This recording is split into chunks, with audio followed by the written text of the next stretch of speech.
Hold up. All right, we live. Awesome. Cool.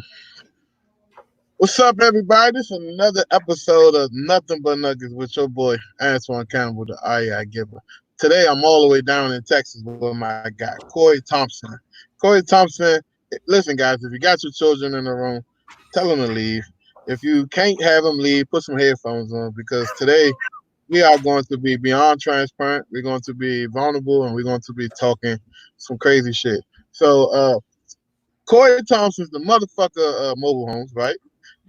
He has a crazy portfolio. He invests in properties that most people will walk away from. He specializes in subject to wraps, multifamily, mobile home parks. He's been through it all, so it's definitely a good episode today. So welcome to the show, Corey. Introduce yourself to everybody. Let everybody know who you are. Man, my name's Corey Thompson. We kind of got started in real estate in 2015. Got laid off from the oil field. That's why the Facebook group's called Roughneck to Real Estate. Roughneck is a oil field worker. So anyways, got laid off in 2015, started trying to flip houses.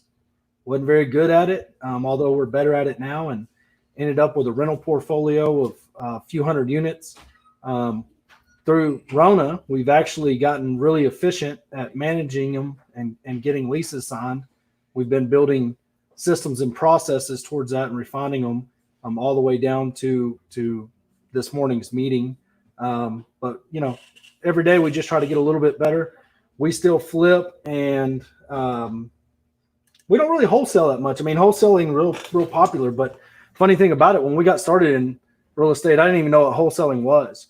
We bought 3 houses the first week we were in real estate. I had saved up some money. My business partner had some money, and so we bought 3 houses the first week we were in real estate. And looking back, we bought them off MLS. We bought them off of auction.com. We bought them off another website, the USDA foreclosure website. You can just Google USDA foreclosures and see all those in your area. And the third one we bought off of Craigslist. And I mean, I don't know if Craigslist is still popping. I haven't hit it up in a while, but you know, back then that's all we did was Craigslist, Facebook groups, and that was it. We didn't know what wholesaling was. We didn't know what lead gen was. We used a little website called that'sthem.com to try to get phone numbers, and it was free. And it was like, it had ads that if you accidentally clicked on ones, you knew your computer was going to die of AIDS. You know, like, like it was so sketchy. But we were closing deals using that stuff. And, you know, I look at, like, especially the last 2 years, I mean, we've got skip tracing. We've got so many tools at our disposal that 5 years ago weren't in the business. But we also got in at the perfect time because there's a lot of people. I mean, direct mail might be doing great right now because I don't know anybody that's doing it. You know what I mean? Right. So if you send letters, you might get something. But back when I started, it was like you had to send 5 letters, and on the 5th one you would get a response.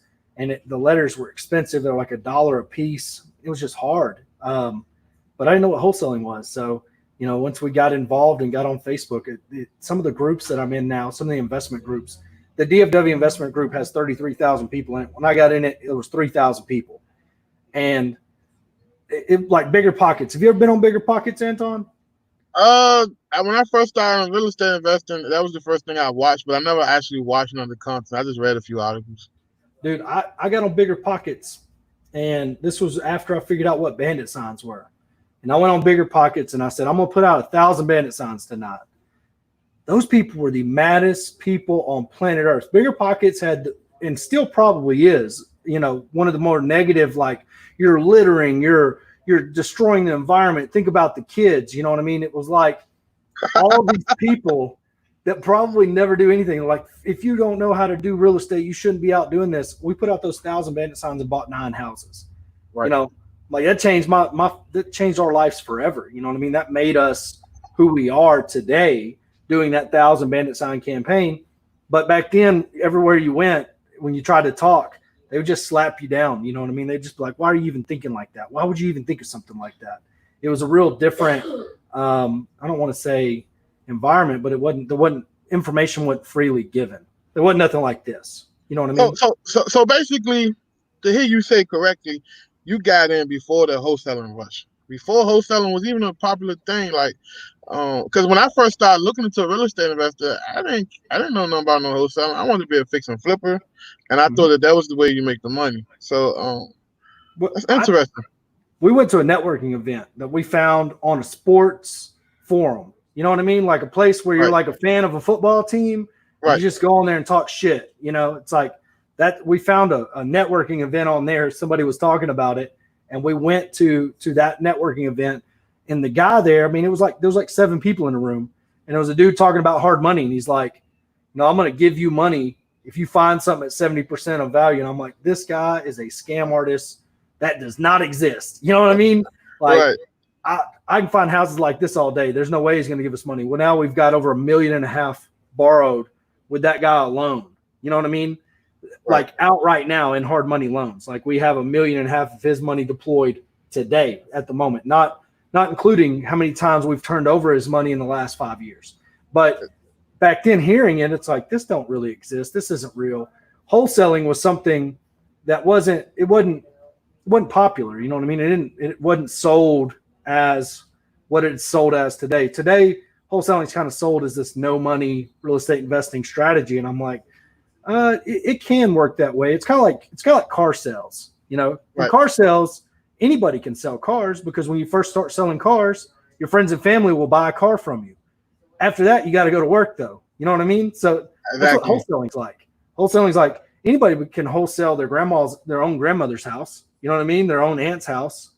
After you lose that first contact surroundings, now you got to figure out how to go to work. You got to figure out how to negotiate. You got to figure out how to make an offer. You got to figure out how to market. You got to figure out how to get into a living room and stay there. You know what I mean? So, I look at, I watch. I'm a student. I watch what people say, but man, it's also, while it's never been harder, it's never been easier too, because there's a lot of people that want to do this from the comfort of home.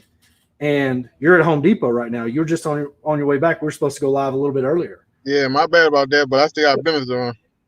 Yeah, but I mean, you're at Home Depot, so you had to get out and drive to Home Depot today. There's a lot of people that will try to convince somebody that they don't have to do that. I'm like, man, I'm out. I drove for dollars the other day and got 171 leads. It's like, most people would say, oh man, I can't do that. I'm out there with my Propelio app dropping pins just because I had to go pick up a sign out of a yard. And I was like, I'm going to hit this whole neighborhood while I'm here. It took me an hour and a half.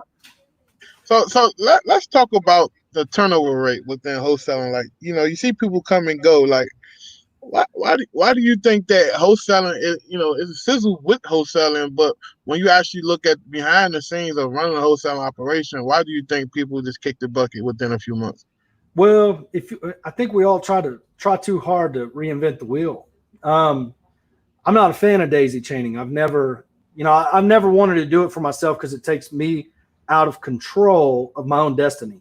If I can go find a deal and negotiate it myself, I can eat in any market, right?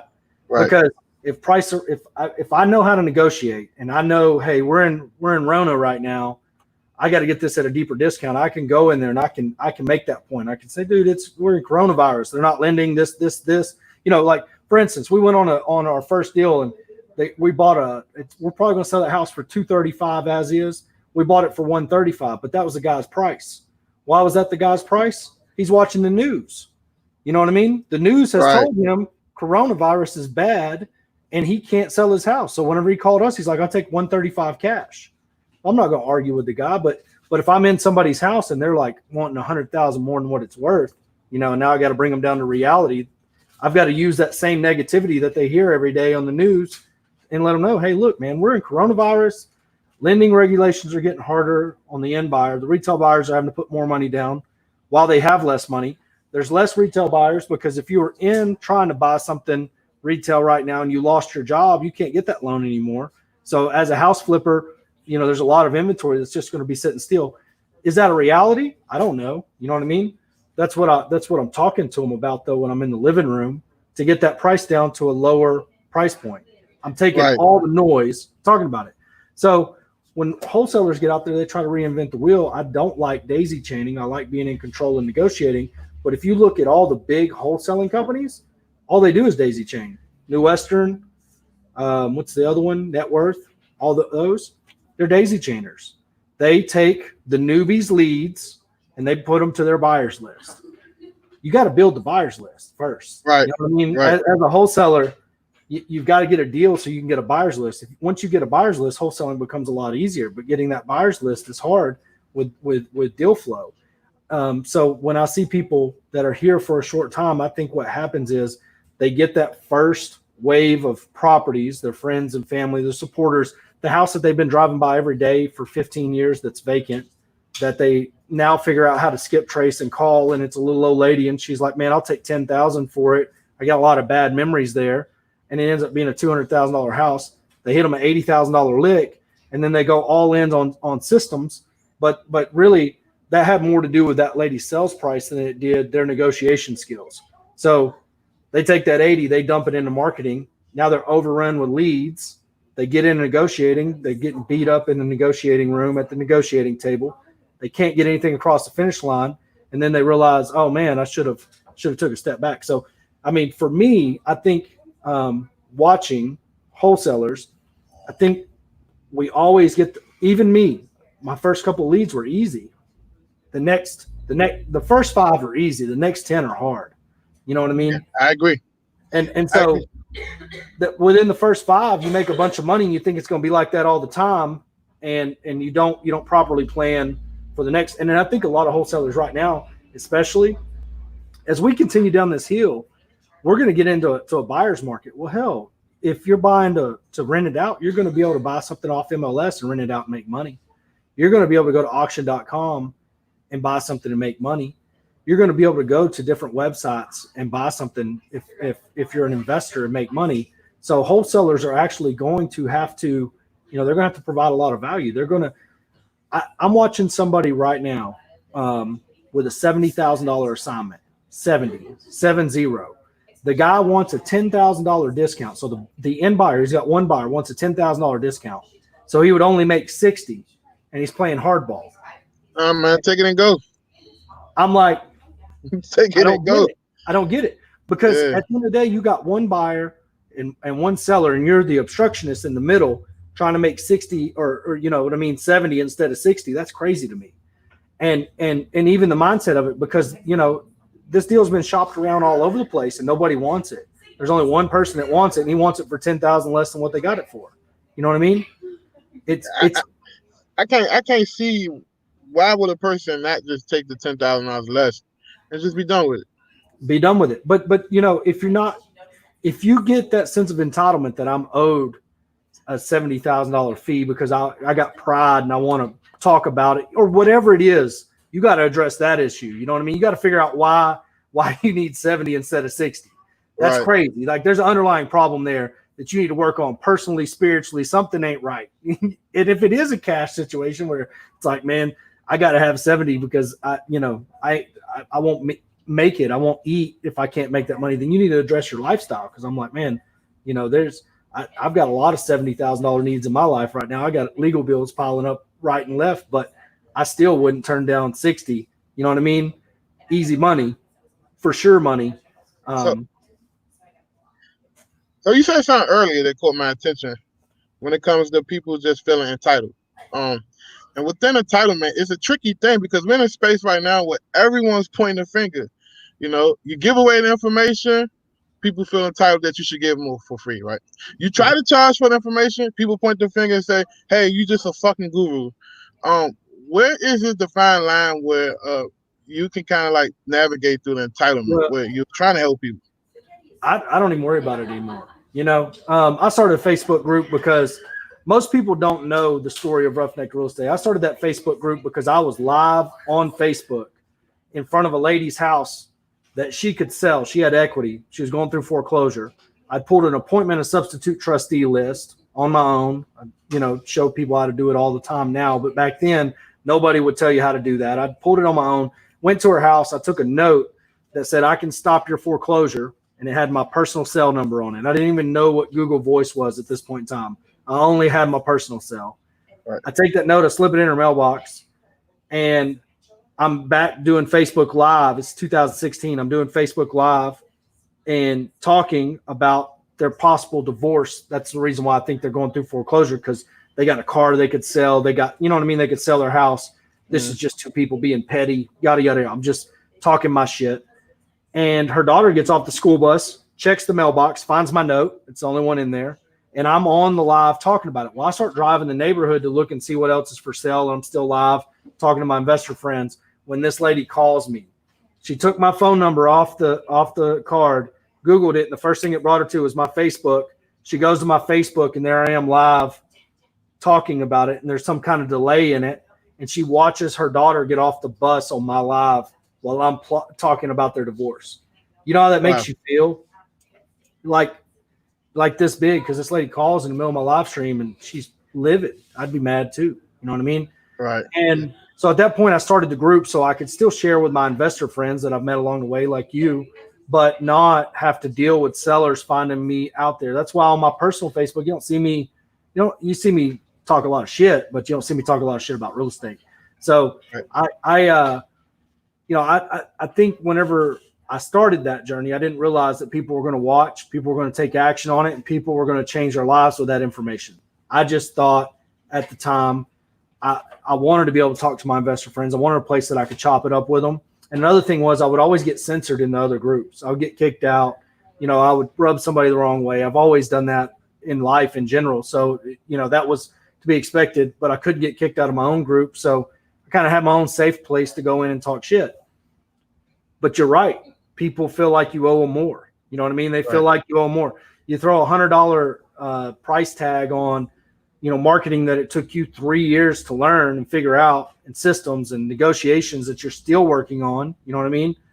Stuff that you figure out every day being in the trenches. You throw a $100 price tag on it and they start roasting you for being a guru. So there's no winning it. There's no winning that side of things. And I invented guru roasting. So there's no, you know what I mean? Like I'm not, to me, it was always offensive that somebody would try to charge $40,000 and then give you a YouTube video series of 10 videos. And I'm like, bro, those are public already. You know what I mean? Yeah, that's bullshit. They're like, you shouldn't do that. You should take somebody's life savings. But at the same time, if Antoine wants to charge $10,000 to teach you wholesaling, and he's going to give you start to finish systems that's going to get you a deal that he's using right now because he's leaving Home Depot, by all means, pay the man, because you can see it. You can see his track record. You can see his history. You can see that he's going to help you. But the flip side of that is, here's what I'm going to tell you to do. If you don't do it, you can't expect those results. You know what I mean? And so we started Roughneck Real Estate in 2017. So last 3 years, what I've learned from it is you can give them all you want. I've personally loaned people money out of my personal bank account to help them with their business. They come up with a house that's not a deal, and they're going to borrow somebody's money to buy it. And I'm like, that is not a deal. Not only that, you still owe me money. Like, it would be in my best interest for you to get a deal and pay me back. That's not a deal. You're going to be unethical if you borrow your cousin or whoever's IRA and buy that deal. You're going to end up stuck in it. You might be able to owner finance it and get him paid back, but you're not going to make any money. There's no way you're going to make any money on that. Like, I can tell you, my experience tends to make me believe that this is not going to happen. Well, he goes and does it anyways. That dude don't even talk to me no more. And I think he don't talk to me because he thinks that, I'm going to try to get the money that he owes me. I don't care about the money you owe me. You know what I mean? I care about your well-being. But through this process, I've learned that, you can only help people with what they're willing to listen to. Other people I've tried to help, and they've asked me about a deal, and I'm like, I'd do it, but here's what you're going to have to underwrite. Well, they get to the end of it, and they're like, man, now I'm stuck with this as a rental. I'm like, well, I always told you that's what could happen. You know what I mean? If you weren't willing to be a landlord, you didn't need to buy that deal. I see it every single day. And that's personally why I don't want to coach people or mentor people in that capacity, one-on-one or anything like that. Like, I love the group setting. I love helping people in group settings, but one-on-one, it gets really frustrating. I agree. I'll tell you another one. I told a guy, I had somebody, a newbie, that just wanted a $10,000 assignment for a $190,000 house. Okay. Now, he had it locked up for $58,000. So you're talking about $70,000 purchase price, $190,000 house. Got plenty of room for rehab. Guy wants to own rental properties, and I'm like, dude, there's going to be a lot of equity there. I don't know. Overall, you'd have to fill the pool in. You'd have to the carpet and all that's fine. You'd have to put a new AC on it and a new roof, but that's it. You got yourself a rental property with equity after you do that. Or you could get the pool running, depending on if you want to own a rental with a pool or not. I wouldn't. Right. But he wants to own more rental properties. I tell him about it. He tells me every reason why he can't do it. Every reason why he can't do it. Doesn't go and look at it. And I'm like, okay, that's fine. I don't know the market. I'm not from there. I'm just telling you the deal exists. So the gentleman that found the deal, he gets to tell me about it, and he's going to try to wholesale it. And I'm like, man, if you put that deal out right now, somebody's going to try to go around you. It's just the environment. You should try to borrow money. I tell people that all the time, man. That's why people probably question if I actually do deals, because we don't market to the public. We go straight to the buyers and deal with them on the phone, and that's it. That's it. And I'm like, out here, man. It's a bunch of sharks out here. Well, that's what I told him. I was like, if you had a marginal deal, nobody would try to steal it from you. But you don't have a marginal deal. It sounds like a deal that's going to hit a lick. I said, I'll tell you what, I'll do a hard money loan on it. Let me come down there and look at it. I get down there and look at it. That's when I figured out that it didn't need a big rehab to become a rental. I was like, man, if you close on this deal, you might have to own this as a rental, but you'll have a really good rental. But there's no doubt in my mind that you're probably going to sell this pretty quickly. So he just closed on it this week, and he's going to list it for $135. Bought it for $58. Going to list it for $135 as is. And we'll see how it works out on the backside. But the other gentleman that wanted a rent house, whenever he told me he didn't think he could get finance and all that, I'm like, well, just buy it and list it. You know what I mean? Just help my boy out. Just help my boy get his first deal across the finish line. And he didn't even want to go look at it. And now whenever this deal finally, we have the case study and all that, he's going to look at it and go, man, I could have bought that for $68,000 and sold it on my own and made money. And Corey told me I could do all that, but I didn't want to do it. But he wouldn't go look at it. And so, and that's somebody that I want to succeed, and I want to push them out of their comfort zone. But you can't make somebody do something that they don't want to do. You know what I mean? And so what do you think it was? Like, let's get to the bottom of it. Do you think it was just pure laziness, or do you think they just had a fear of failing?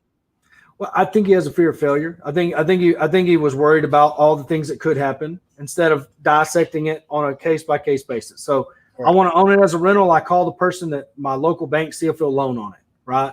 But the first thing you got to do on any situation like that is go look at the deal. Before you say no to it, you have to actually stand at it. You know what I mean? Like I say no to deals all day long because I already have, I'm already tapped out on money, or I've got my own lead source. And then I see them I see them like 3 months later, and I'm like, oh man, that dude made $100,000 on that no. You know what I mean? I told the guy no.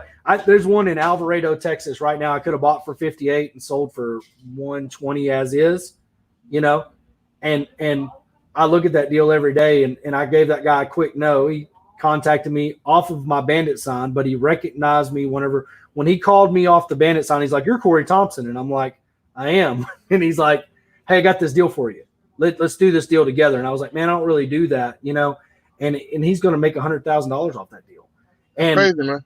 And I wouldn't even, so when I'm giving somebody this advice, like, it comes from a place of experience. Like, you know what I mean? You can't say no to something you can't give a quick no. You have to at least look at the details. And then if you like the details, the actual comps and everything do check out, you got to go into the property, go look at it. Has it been stripped of copper? Is it bombed out piece of junk? Or is it livable right now, like this property is, and it just needs a pool filled in and a roof? Don't really need the roof. Roof's not leaking. Just needs one for insurance and a good cleaning and an AC. AC probably works too. I would just put one in it because if I'm gonna own it as a rental, I don't want to replace the AC later. You know what I mean? Yeah. Like I just want to put one in there so I have a fresh start. So let's talk about a few things, because I know you're limited on time. I've been following you for a while, right? I just sitting in the background because I don't know what I'm gonna get with Corey. Some days you cuss some motherfucker out, some days you chilling, some days you exposing people. Like, I don't know what I'm gonna get, but I like you because you're real and you always been consistent with who you are as a person. So I respect that. You caught a case by trying to help someone out, right? And someone actually went and sued you. Like, Yeah. I never in my life thought people would take the money. You know, it costs to sue people. Take some money and get counsel and actually go through a lawsuit based on some stuff that a person said about somebody. Do you feel comfortable with talking about it, or you want to just bypass it? The hearing's still going on right now. So our first real meaningful hearing is happening right now over a Zoom call. Overall, that whole situation's a weird deal because, you know, this guy is somebody that came to me on the internet. Mm-hmm. I put him on my platform. You know, I interviewed him on my podcast, and then something came back to me months after all that happened, and they thought that me and him were cool, right? So they thought that me and him were still tight, and so they had given him some money, but they wanted it back like the next day, and so they're trying to get the money back. I made a video. I didn't mention the cat's name. I never like to mention people's names that I know are doing wrong, not because I was worried about getting sued, but because to me, if you know who I'm talking about, you know what I mean? And somebody asks you, hey, do you know who Corey's talking about? You can say, yeah, he's talking about so-and-so. And it don't put it out there to the world. To me, you know, negative attention is still attention, right? So a lot of people will go try to provoke you. So you'll blast them so they can get more attention. So I just don't fall into that anymore. I don't go there anymore. But I made the video. I said, hey, you know, this is what happened. I reached out to the guy personally. I always reach out to everybody personally. This is what he said, and I think it's bullshit. Well, he gives the money back. But I took that podcast interview that I did because this person still thought I was cool with him, and I set the record straight on that podcast interview. So when I set the record straight, it just kind of rocks along there. And, I mean, the video's doing whatever. It would get views, but it was there. It was out there on the internet. Other people would point out to me from time to time what he had going on, you know, so they would show this screenshot, and it was just crazy to me, absolutely crazy that somebody would spend the money, but like, I mean, you pay $10,000 for a fake magazine cover, right? Right. And I don't know that that's actually the price tag that he had to pay because he's bought into all this other guy's stuff, but that's the price that's on the website that's on the fake magazine cover. So he did this photo shoot where he's holding the magazine and he's on the front side of the cover, and on the back side of the cover is a full page ad for the website. And you go to the website and it's pay me $10,000 and I'll put you on a magazine cover, and it's the magazine that he's on the cover of. So the ad that he's using for marketing is, you know, if you do any research about it at all, you figure out that you paid $10,000 to be on that. Now, people do this kind of stuff all the time. You know, SEO type people that I know people who buy Instagram followers, you know, like, yes, all that. I would never do it because I can't monetize that, but you know. Well, but if they do that, if you do SEO stuff for your own buy houses websites, it goes into all these different publications and blogs, but it's not $10,000. It's just, you just sign up for these different services and it makes your website crawl to the top in SEO. Everybody knows that, you know what I mean? Like anybody, well, I don't know if everybody knows it, but they should, you know what I mean? Like that's, people do that all the time, but they don't go out after that and say, hey, look, I was publicized in this publication, and this publication as being the best at this. No, that's not how that works. That's just SEO stuff. So he kind of equates it to that, but it don't really matter. The point I was trying to make was he paid money, large sums of money, to be around D-list movie stars and stuff like that. And it's this guy that he paid the money has an entire event circuit where, and this was what I did not know, you know what I mean? And when I had him on the podcast, you can pay somebody that has an entire event circuit and they make you out to be a speaker, but the other 400 people that paid to be there are also speakers, and you get a photo op with like Mark Wahlberg, you know? And so the guy that hosts the event does an entire interview of Mark Wahlberg. And if you buy this certain package that's $30,000 or $10,000 or whatever the level of the package is, you get to walk up there and take a picture with Mark Wahlberg, or you get to sit down in the chair and act like you interviewed Mark Wahlberg. You know what I mean? That's crazy. Like, depending on what package you bought, and you can, and it's all right there on Google. Like you can Google this guy, his business coach's name, and you'll see it all. You'll see all the write-ups about the fraud and the bullshit and all that. And but whenever he went and paid for all that, right? I see him out there with a D-list celebrity. I see him out there dressed up. I see him in these photo shoots. I see him speaking on these stages. I see him doing all this stuff. So whenever he talks to me about He's a mobile home park investor with a hedge fund. You know what I mean? I'm like, heck, he's around enough. I've seen his face enough that let me get him on the podcast. Right. Didn't think nothing of it when I had him on the podcast. We chopped it up. We talked about real estate. I'm not saying you can't know how to do real estate or any of that. You know what I mean? What I'm saying is the means and methods you're using to build your brand are fraudulent. You should not project yourself like that, right? We both know somebody that was on the event circuit, collected over $20 million in coaching fees. He's out of real estate right now. He's doing Bitcoin. You know what I'm talking about? Yeah, I'm not talking about that. Right? Right. All because it looks good on the gram. Well, this is a different approach on that. But when I found out all that, I started chirping about it. And that's the way I'll put it, because like I said, I don't like mentioning people's names. But when people started pointing it out to me, it just like I was like, man, this guy is somebody that basically, when they think of roughneck real estate, they think that this guy's got a roughneck real estate stamp of approval on him. And I'm going to set that record straight that I don't believe in this guy. Yeah. I don't believe in his coaching. I don't believe in any of that, right? If you're going to do business with him, you need to do your own due diligence. And I never told anybody don't go do business with him. If somebody asked me, hey, do you think I should do business? Like Carlos Reyes is somebody that people ask me about all the time, because Carlos has the cars and the jet. You know what I mean? Right. He's got the presence. And they asked me, and I'm like, dude, I see Carlos in his office every day chopping up. I've seen Carlos negotiate on the internet. I've seen Carlos talks about systems and processes that you wouldn't know about if you weren't in the weeds doing it yourself, right? I've never done a deal with Carlos. I've never done business with Carlos. I've never met Carlos. But I can tell you this: if you're going to pay somebody, Carlos is somebody that I would pay money to. Period. Like, if you want to spend money, I would spend money. But you're going to have to do what he asks you to do. But if I don't even know what his fees are, and I don't care. If you're thinking about it, that's somebody I would do business with. Well, that comes up in the lawsuit. That somebody called me and asked me about Carlos Reyes, and I told them that I would use Carlos Reyes. How do they put something like that in the discovery? Like, who fed them that information? Don't they got list and source who told them that information? Oh yeah, they did, and that's in the lawsuit too. But the thing about it is, like, I didn't like they framed it up like I called this person and said, hey, don't do business with him, do business with him. That's not what happened. This person called me because we had paid her a large sum of money. We paid her a $400,000 assignment fee. $400,000. Right. So she trusted our opinion. She called and asked who she should do business with.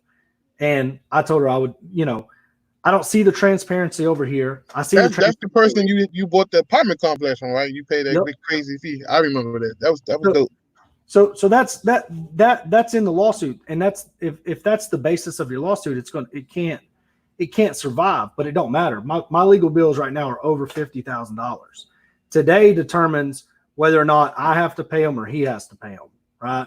And then it'll be appealed and it'll go to the appellate court.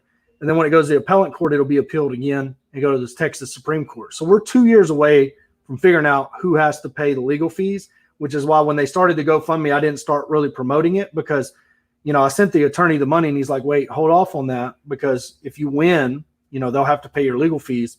You have to figure out what you're going to do with that money. I send you a few dollars. I send you a few. I ain't send you a lot, but I send you a few dollars. You my guy. No, I appreciate it. But that's the thing.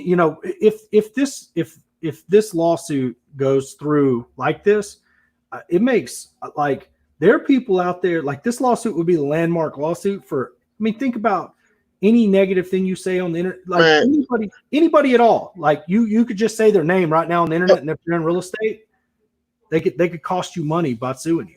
So people don't understand law, right? I have an interest in law because my thing is before you break the law, you should understand the law and how to get around the law. So if this case goes in their favor, not your favor, they will have what we call case law on the books that the lawyers can use to take cases contingent without even accepting the money up front from people they know that have money. Because they know that there's something on the books that they can go off with. Yep, because and that's the thing. This they passed a version. It's called a commercial exemption. So anti-SLAPP is what we're doing today. There's something called a commercial exemption in there, which basically says if we're in the same business field and you're talking about me on the internet, and there's all these ways of making it Like it would just have to be random, right? Like the guy that goes after Grant Cardone all the time. He's never done business with Grant Oh, Cardone. the Meet Kevin guy. I can't stand that guy, man. Right. That You guy. talking about him? Yes, but he's in California where where they're actually more favorable than Texas, but it don't matter. If this particular commercial exemption has never been tested at the Supreme Court.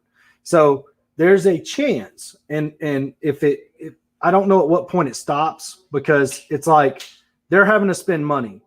They have a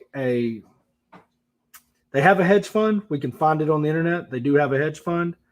But think about it like this. They're suing us with the hedge fund. They're getting money from the hedge fund to sue us.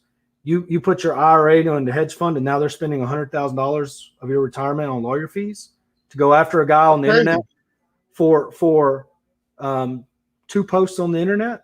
2 posts on the internet. Like 2 posts on the internet. Is this hedge fund like SEC regulated? So when they do their filing, they got it is. It's on the books. It gets out there. But it's like, could you imagine getting the quarterly report? I don't know if they have to disclose that or not. That's what I'm trying to figure out. If they have to disclose that to the investors, that hey, a percentage of you guys' money went to some ego tripping lawsuit that scarred my ego. Yes, it's crazy to me. It's crazy to me that somebody would even want to talk about that. The initial lawsuit makes sense, right? Because the initial lawsuit gets the video off the internet, it gets it down. To keep it going, like once we make it past this, if the anti-SLAPP don't go through, then it opens up to discovery. Once it goes into discovery, now we get to find out. He put himself on the record in his affidavit on some things that aren't necessarily in line with the timeline of events as it happened. We don't get to discuss that right now, but once it goes into discovery, we get to. I got you. I understand. I definitely want to speculate like that. In May happened in July, and it's like, I mean, there's things I wouldn't want to go further in this thing at all if I'm him. Like me on the other side, it's like everybody's like, Corey, why would you spend this money? I'm like, man, I'm almost principled to the fact it's like, my attorney talked to me yesterday. I was gonna live stream the hearing through my platform, and so I talked to my attorney about it. I was like, man, I'm gonna live stream this, and he's like, no, you can't do that. And so I was like, all right, I won't. You know what I mean? But he's like, no, like it's illegal, bro. You can't do it. I'm like, okay, all right. Like, glad I talked to you about this. But he talked about what happens next if this doesn't go through. And I'm like, guy, if this doesn't go through, if we don't win anti-SLAPP, we're gonna go so hard into discovery. Like I'm gonna go out and this will be it. I'm gonna go out and I'm gonna put together masterminds and I'm gonna put together the resources I need, right, to earn the capital that I need to take $200,000 and dump it into your bank account and say, find out everything about him ever. Like, don't let him pick his head up. We are going to discover everything about his business, everybody he's ever took $1 from, everybody, you know what I mean? Every single thing about his business. Right. We are going to learn it. And we're going to hire a camera crew to document the process, because this part of it, people need to understand. When they see somebody on the internet standing in front of a Ferrari in a suit, and I'm not talking about this cat, I'm talking about anybody that you just scroll through your news. In general, right? Okay. It's just there every day. You need to understand if that person could have paid to rent that Ferrari, that person could have rented the suit, and all the accolades that they're talking about, like I've shared a stage with any human being, could have been paid for as well. And the general public has a right to know that. They have a right to know that. And this will be the case that we open that can of worms up on. And is it fair? No, but I'm like you. If I'd have known, I would have never thought somebody would spend the money to sue me. I could have got an insurance policy against it. I looked at it before the lawsuit ever happened. I looked at an insurance policy, but I thought, then that'll give them incentive, because now there's an insurance policy. You know what I mean? If I win, I could sue him because he's got an insurance policy and get money from the insurance policy. So I didn't ever get the policy. I got the policy now, but I'm not. Right. We won't be backing down easy on this anytime soon. And I'm not. And I don't want to make this podcast even about that.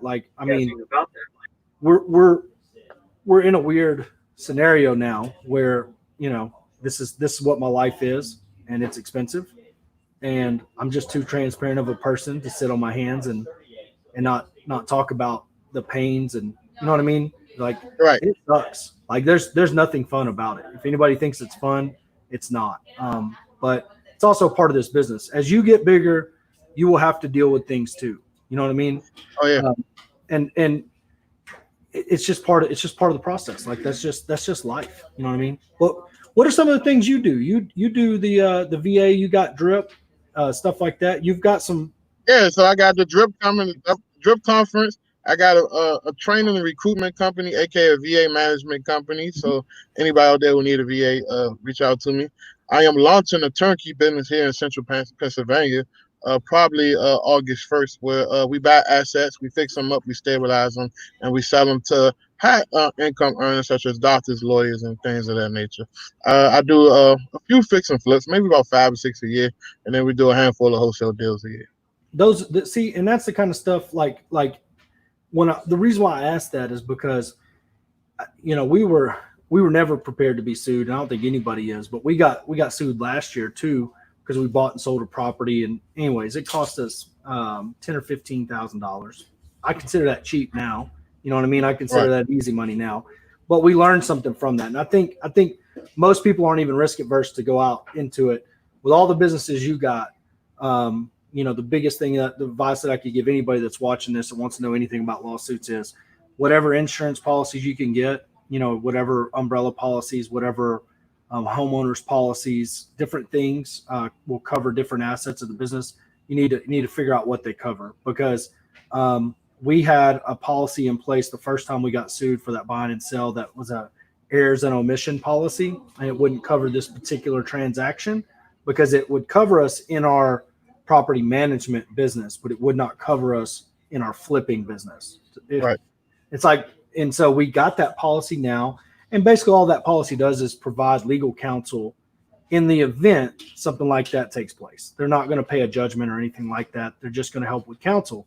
My entire attorney's bills right now are over $50,000. I can tell you, having your counsel paid for by an insurance policy is worth it. So look into that, Anton. If we wanted to, definitely, we're working with a few people that's going to help me basically put everything I got going on out of my name and set up some trust that's going to own the company. So if you sue me, come on with it, because if you sue me, you got to sue the LLC, you got to sue the trust, and then you got to go offshore and sue the trust that own the other trust.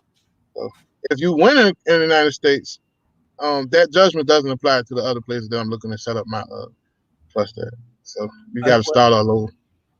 Oh man, there's something called a Cook Island Trust. Yeah. It's a bunch of stuff that I'm putting in motion right now, you know. But the one thing I can tell people is, man, stay a step ahead of yourself.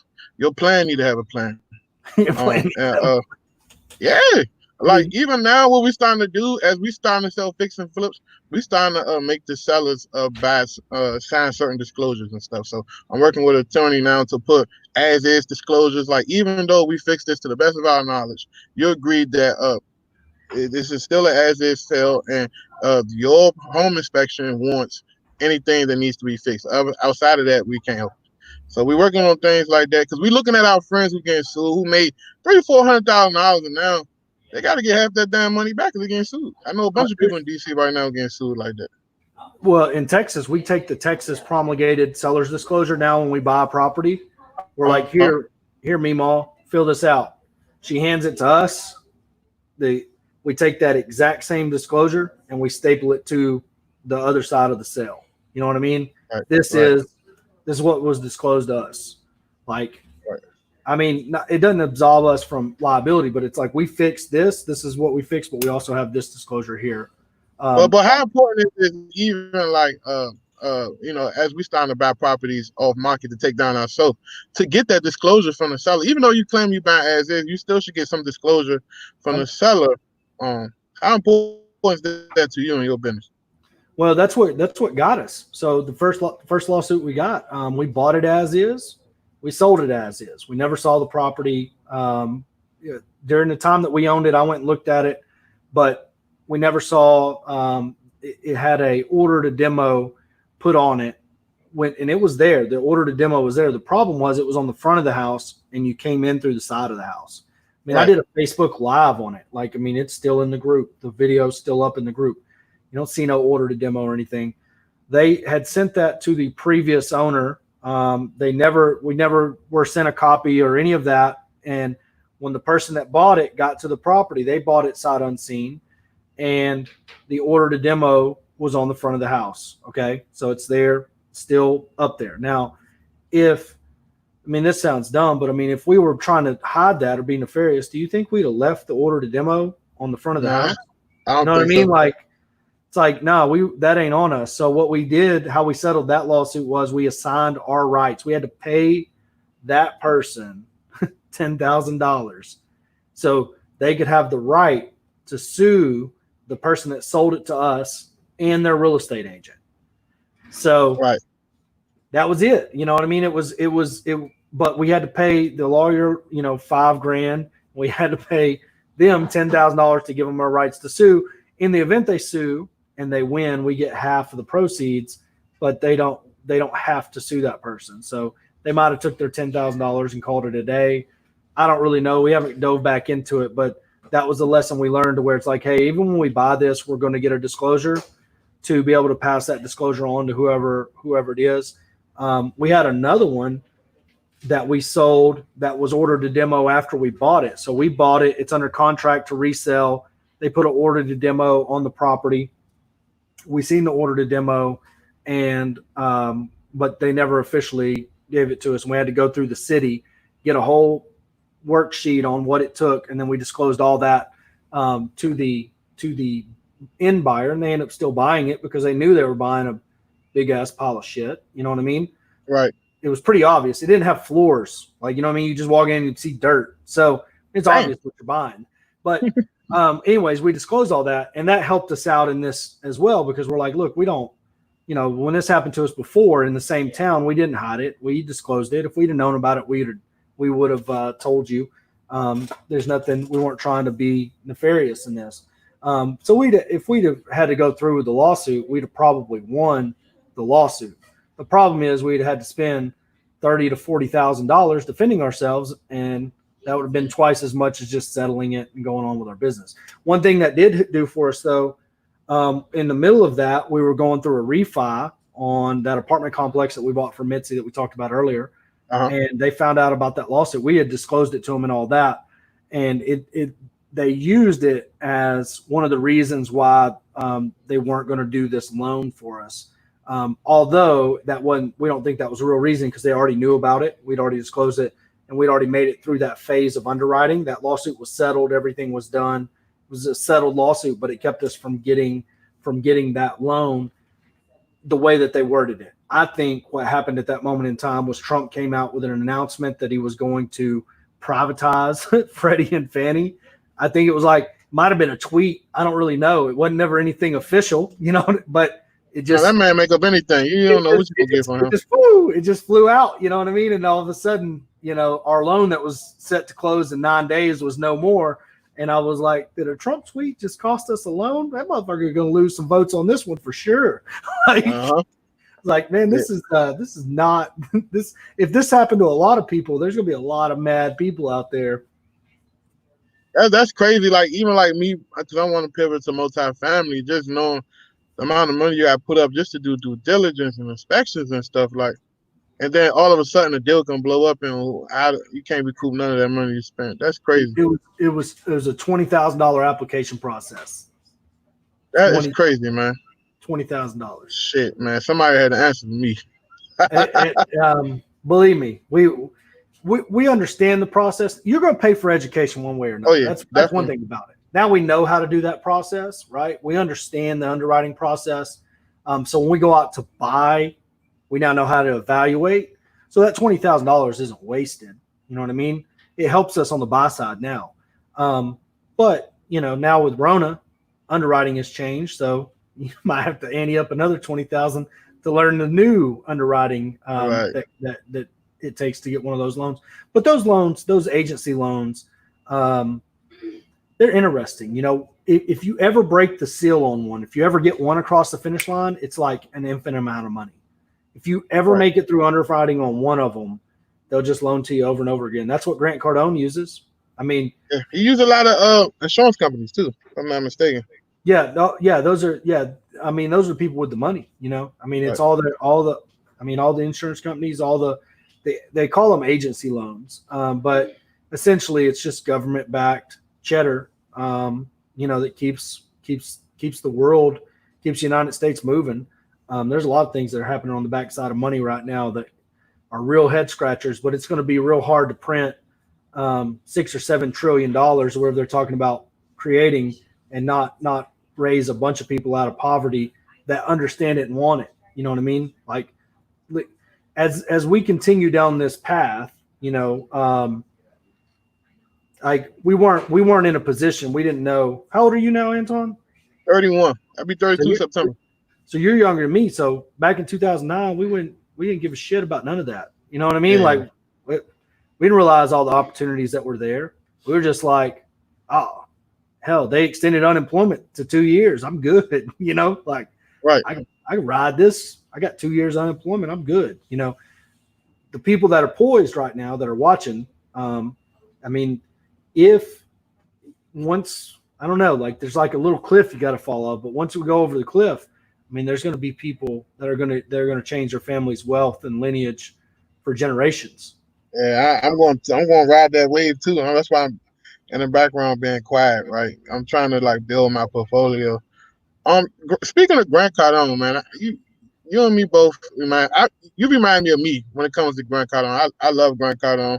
I believe I wouldn't be where I'm at today if it wasn't for following Grant and some of the teachings. Like, I respect the guy. Like, he got a lot of pushback when the Corona hit, but he did what all entrepreneurs should do: look at the risk and eliminate any type of thing that's going to take the whole ship down.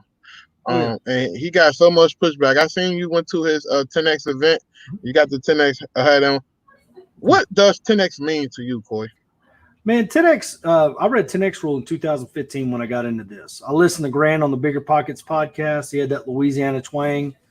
I just gravitated towards him. He was more real and blunt than most of the uptight people that were in real estate. You know what I mean? And so I just gravitated towards him. But I read his book 10X Rule, and it kind of gave me permission to be me. You know what I mean? To not, for the first time in my life, I was listening to somebody that kind of, I rose through the ranks in the oil field very fast. I was very young at everything I did, and I always got pushback for it. And I would always compromise when I got that pushback. I would always compromise who I was. You know what I mean? I would say, oh, man, I'm not going to go as hard today because it makes people mad or hurts their feelings or whatever. When I listened to that book in real estate, I was, it really gave me permission. So we went into it. Went into this business trying to make $30,000 a month. And when you read 10X Rule, he tells you we'll try to make $300,000 a month. So we immediately upped our action. And then he was right. You got to work 10 times as hard just to get the very basics. And so, I mean, for me, it's just a way of life. Like you just work as hard as you can every day. And people will tell you all the time, and Grant talks about it. They'll tell you, you need to hire somebody to do that, or you're a micromanager, or you're not doing this, or you're not doing that. I'm like, man, every single day in our business, I try to lease something. I try to sell something. I try to buy something. You know what I mean? And I don't see a point in our business where every day that goes by that I won't try one, all three of those things. I guess if we didn't have anything to lease, you know what I mean? Maybe we won't try nothing to lease nothing that day. We didn't have anything to sell. I'll give you an example. Through Rona, I listened to If You're Not First, You're Last, which he wrote during the last 2009 crisis. And when I'm listening to it, it just like gets every part of you thinking, gets, information in, good information out. I took LiveCom, which is just a little text. It's like a $30 a month. They call the number and it'll forward to your phone, but now you can mass text them on that other number. So every single listing that we have, we started putting them in the buy, sell, trade groups, even if they're already on MLS. We're used to, you list them out on the open market and the MLS would sell them. I didn't trust that during Rona. So we put them on into all the buy, sell, trade groups, Facebook Marketplace, all that, with a LiveCom number on there. When they call the LiveCom, it sends them an auto text response. with another number that forwards to the real estate agent, but that number is a live comm number as well. So now they get all the information, price, square footage, bedrooms, baths from that first text message with a follow-up number that says, call this number if you want to see it, if you want to see the property.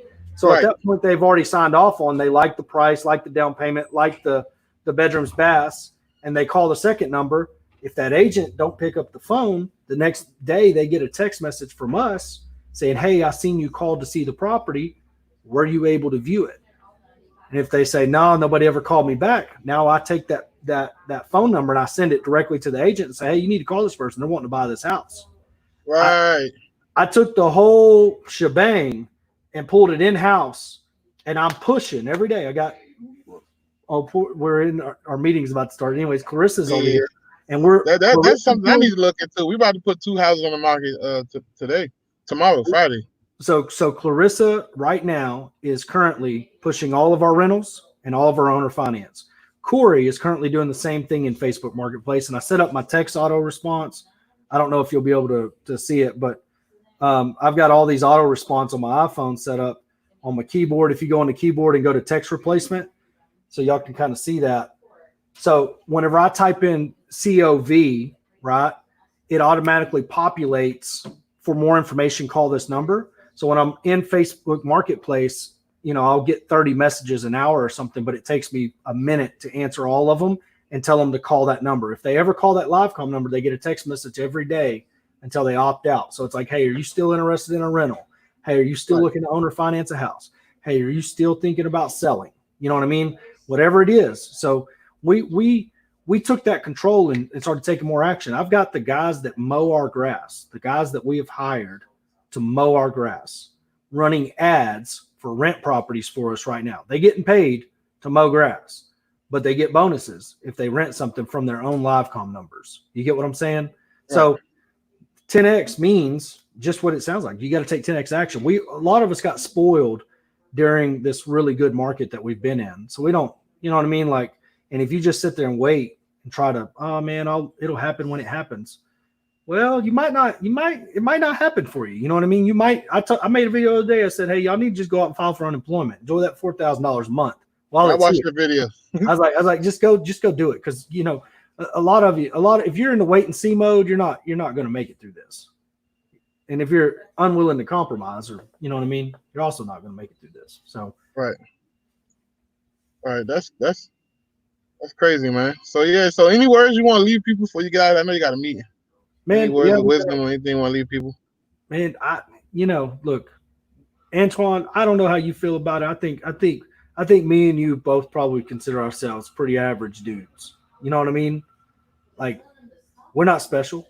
We're not well connected. We're not, you know what I mean? Like, we're just somebody that like to work, like to have fun, like this business. If we can do this, I think anybody can. I think there's people that are smarter, that are harder workers, that are more well connected, that are probably making excuses instead of making stuff happen. And you know what I mean? If anybody's watching this, you can see that 2 guys that, probably look just like dudes they see every day, go out here and do this business every single day. It's not very tricky or hard. It just takes consistency. I appreciate it. Anywhere, if someone wants to reach out to you, you got an Instagram, TikTok, Facebook, how they can reach out to you? And my TikTok is TikTok. If Roughneck Real Estate on TikTok would do, it's going to be it's my comedy page. But Roughneck Real Estate, the group is the best place to hang out. I mean, we're always in there talking about something. A lot of people come in, they don't know how to take it because there's a video of a bunch of people dragging a trailer house down the road, and they're like, "Why is this real estate related?" I'm like, "I don't know. It looks like a pretty fun time though." like it's a little different. Yeah, your group different, man. I like your group. It's different. It's a different way of thinking. To me, you always got to surround yourself around difference to kind of process things in a different capacity. If you just think in the same old way, you're never going to accelerate or innovate in your life. Dude, I was the other day, I wrote a post about bum ass dudes. I was like, you always see these bum ass dudes with these hot chicks, and I tied it back to real estate, and everybody was like, holy shit. Like, I'm like, my mind works a little different. I see people You know what I mean? You wonder how they do it all the time. And I'm like, you know, to me, whenever I consume your content or I consume Max's content or Carlos or anybody else, like, you know, I couldn't be more different than somebody than Carlos Reyes. You know what I mean? Like Carlos could hand me a Ferrari right now and say, bro, this is yours. You've earned it. And the first thing I'm going to do is sell it and buy something else. You know what I mean? But that's different. But I learn something from Carlos every day. You know what I mean? Max, I learned something from Max almost every time I watch a Max Maxwell video. I'll just learn a different way of thinking. I mean, you're in Washington, D.C. I'm in Groesbeck, Texas today. I couldn't think of two further apart places, you know, as far as lifestyle and everything. I mean, I'm about to go eat a funnel cake at the closed down Dairy Queen where there's like the carnival set up. You know what I mean? Like, could drive an hour to see a movie, but we still, you know what I mean? Like I still learn from people every day of every background, every walk of life. So, and I think that's key. So if you can not get your feelings hurt, if you can leave the feelings at home, you can always learn from somebody. I learned from people like Lo, my boy Lo. I learn from Lo every day, and Lo and me. I mean, we have good conversations. We think opposite on about everything but guns. You know what I mean? But we learn from each other every day. So it's just proof that if you have an open mind, you'll learn something. Man, I appreciate you, brother. Next time in Texas, we definitely gotta link up.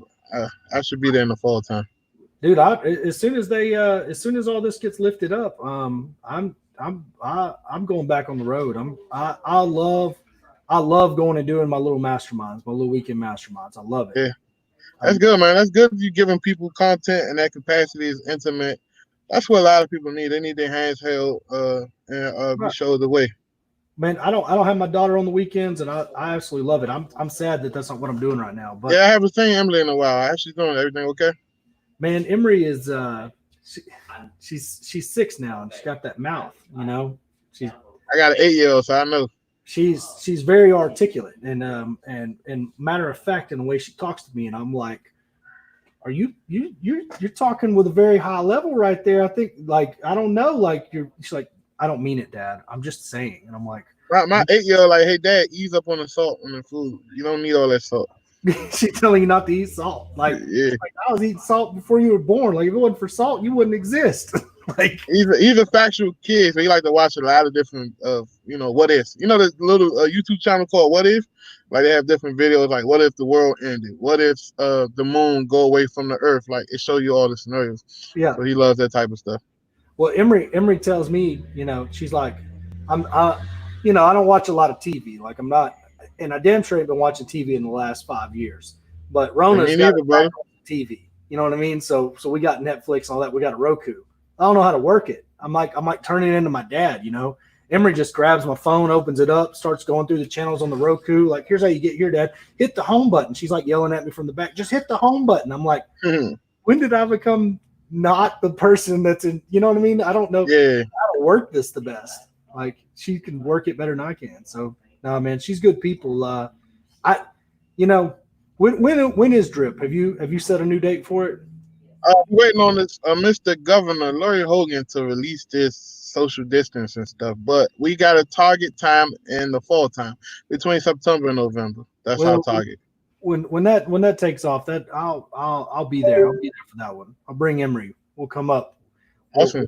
Is it in DC or is it, where's it? It's going to be right outside of DC. It's literally in DC. It's 10 minutes away from the DC line. We'll come up there and see what the United States Capitol looks like.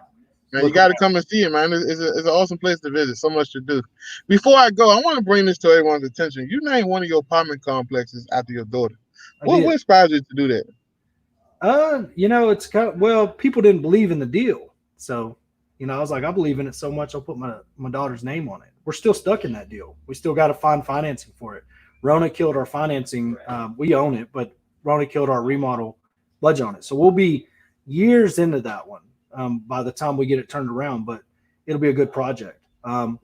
It actually, with everything that's going on right now with Rona, Texas is going to benefit a lot from it. It's just Tesla's. It's just our tax environment is more business friendly. And so people are kind of looking over here, but that project in and of itself, you know, it will show how capable humans are of figuring anything out, because there's a very real chance that we have to start what's called an opportunity zone fund to get Right. that one to perform at its highest level. But we don't know how to do that. So we're going to have to go hire people. We're going to figure it out. And then once we have that skill set in our belt, do you know how many different places we can go in the world with that, or in the United States at least? So it's like, I put that on there. It's on a billboard. And, you know, another reason is we're all human. So we could, you know, this could be, we're not permanent. And if I was to expire before she was grown, you know, that would be something that she would carry with her for a long time. Be like, my dad named this after me. It's my name on the wall. You know what I mean? So there's a lot of thought that when legacy, man. I love it, brother. Well, there you have it, guys. If you haven't followed Corey, check him out on Facebook. Check him out at Roughneck to Real Estate, and check him out on TikTok. I appreciate you, brother. I'll see you the next time.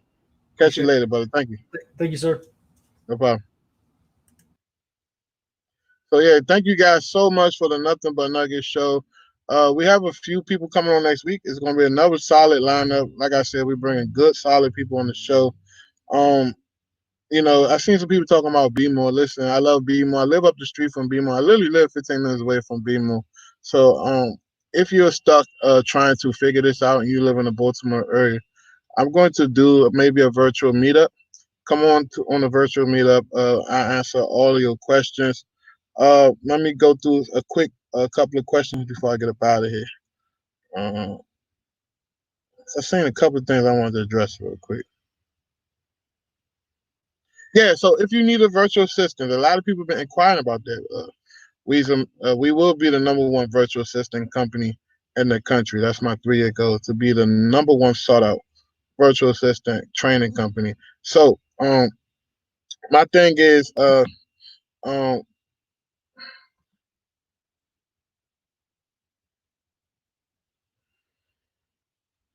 I'm sorry about that. My thing is if you're interested in scaling, or you're stuck trying to cold call, or you just don't have time, you work a government related job, reach out to us, man. We'll take good care of you. DRIP conference will still happen this year. As we're waiting on Governor Larry Hogan to release the restrictions. Then my team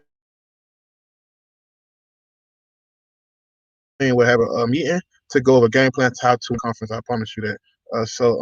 Yeah, tickets will go back on sale once we get the green light from the state of Maryland that we can move forward. But other than that, man, you guys have a good Thursday. I appreciate it. Sacrifice now, ball forever. See you at the top.